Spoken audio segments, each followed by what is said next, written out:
my guests are this morning. Dari Odufon-Walker is here, as well as Charles Ideho, journalists. Thank you very much for coming on the program. Thank you. Right.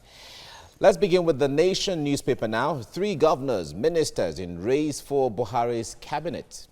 And President under pressure to revert to 42-man team in North Central, likely to get the SGF, that's a secretary to the government of the Federation. That's what The Nation is reporting this morning. From there, let's go to the Daily Sun. Daily Sun is saying bloody Easter. Security agents kill 11 as Galilee procession ends in tragedy in Gombe. Soldiers kill 6 bandits in Zamfara. Gunmen attack Katsina village, kill 10 and 10 killed. All right, from Daily Sun, let's move now to the Blueprint.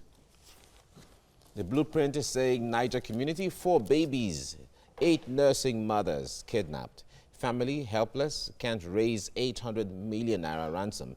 And 1 shot dead, 2 injured. Let's be extra vigilant, Sani Bello saying that. And killers of Britain demand 60 million naira on 3 kidnapped victims.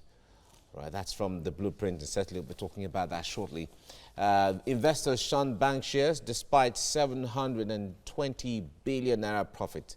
Okay, that's what the Guardian is this morning, talking business. All right, let's move now to Daily Trust. Redundancy as PSC reverses conversion of 1,060 DSPs, ASPs, 3 AIGs, 427 officers retire next week. Okay, that's development from there. All right, that's those are the papers headlines this morning from across the country. Now, gentlemen, what I'd like us to talk about is this issue of kidnap and the issue of ransom. Just when we've been hearing of the Kajuru and all of the other kidnappings across the country, this Blueprint is reporting this morning in Niger State, 4 babies, 8 nursing mothers kidnapped, and about 800 million naira is being demanded for ransom. Charles, I wonder what you make of all of this trend right now. Well, first of all, it's quite sad that we have to sunk to this lowly level, which of course is avoidable. But when you look at how the trend of how things came to where we are now is, it does seem as if, I would say this, that it does seem as if the authorities are pampering the kidnappers. Pampering them in the sense that okay, look at, let me go back to Falai, the issue of Falai. When Olu Falai was kidnapped, we're told that police went in search of him. We're now told that then the issue of whether he was rescued or he was released now came. Oh, the police, okay, they were able to rescue him. But Falai said, no, he was not rescued, he was released. Now, recently, about last week, we also found that police, even the victim, say even the police officers were the one who helped him to give 2 million ransom to the kidnappers. I mean, while the police was telling us that they rescued them. So you now see that even when the police are supposed to even help us to clean up this issue of kidnapping, they are even helping. Complicating to, exactly. So what they now do is that because kidnapping appears to be very lucrative and is less risky than armed robbery. Because when you're going for robbery, it's either you succeed or you die. But kidnapping, what they do is they create fear. So what they do now is this: instead of going after the rich, they just come. They can even just take people randomly, knowing that because when people know that their loved ones are behind wherever they are, they look for. They're desperately. Look at the one they kidnapped people who were moving. If they were in a public bus, a 10-seater bus from Ughelli to River State. They kidnapped them. Each of them also they were billing them with 10,000 naira each. So that's how lonely we have sunk. Dari, the security agencies have assured the nation that they are on top of this security challenges and all of that. When we, why are you smiling? Why are you smiling? No, the language of top. Yes, but that's what they said. The security agencies, the security agencies give assurances. They say they are on top of the issue.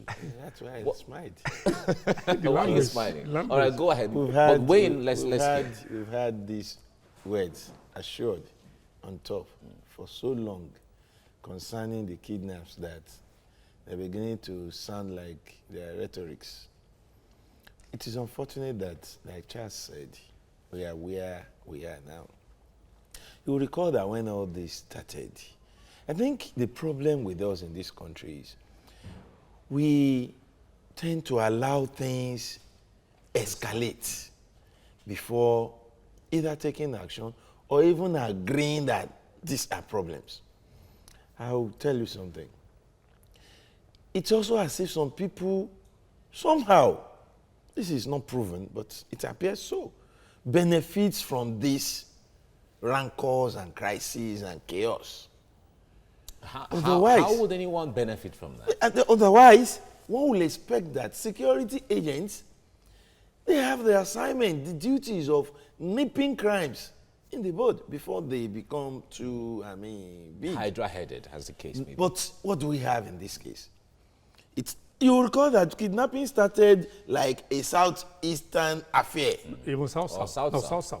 Yes. From that axis. Yes, southeast, south-south. It's as if, in fact, at a point it was just southeast. South-south was battling with the militancy. Then kidnapping was the thing in the southeast. Yes, southeast. And we were all watching. It started growing. Kidnapping and abduction used to be very, very alien to the north. It's not something you get to hear at all. But this issue of payment of ransom. That's where exactly where there's this controversy of the fact that it refuels the trend. Because it fuels the trend.